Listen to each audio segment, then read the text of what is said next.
La tension monte et les usagers inquiets alors que la Tabaski approche une période de grande consommation. CNO, la SONES, préconise des mesures d'urgence pour soulager un gap d'environ 6 000 m3 par jour.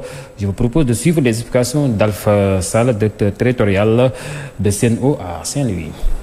C'est à travers des contacts permanents avec les clients, arriver à mettre à contribution au dispositif de camions-citernes qui aujourd'hui est porté à 17 camions qui assurent une centaine de rotations quotidiennement dans l'ensemble de la ville afin d'apporter un soulagement à nos clients les plus impactés, notamment dans les quartiers de Pikine, Gokhombath, la zone de Sadnar, Boudjouk et Djougop, entre autres.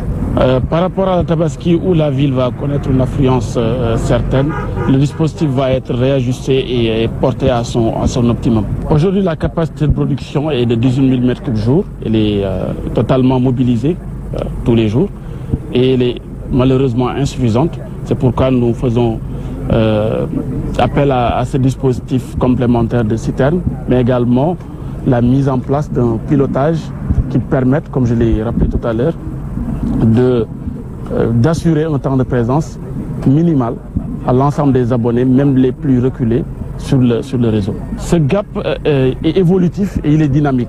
Il était évalué à peu près 5 à 6 000 m3 jour en 2021, mais avec le recensement en cours et le développement de la ville, la SONES, à travers sa direction de la planification, mais également de la direction de la performance et du développement de la CNO, nous effectuons une actualisation annuellement et c'est ce qui permet d'alimenter en fait les projets mis en place.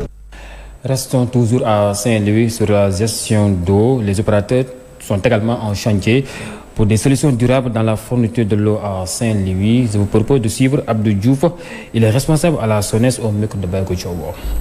Le premier projet qui a été initié depuis 2021, qui consiste à réaliser une nouvelle station, c'est-à-dire à augmenter la capacité de production de la station en réalisant une station de 15 000 m3 jour qui permettra d'augmenter le volume d'eau disponible produit à l'intérieur de Saint-Louis de 15 millions de litres par jour. Cette première solution sera accompagnée d'une solution qui est réalisée en phase d'urgence parce qu'en fait la station en réalité avait une durée de réalisation qui devait se terminer en 2023. Mais compte tenu du fait que nous avons augmenté la capacité de cette station qui était prévue initialement à 12 000, on a augmenté aussi le délai de réalisation parce que le dimensionnement de l'ouvrage nécessitait la prolongation du délai pour permettre de réaliser un ouvrage qui respectait les règles de l'art. Ce qui fait qu'aujourd'hui, cette station qui est en cours de réalisation au niveau de Saint-Louis pourrait se terminer vers début 2024. Parlons à présent autre chose. Campagne agricole 2023-2024.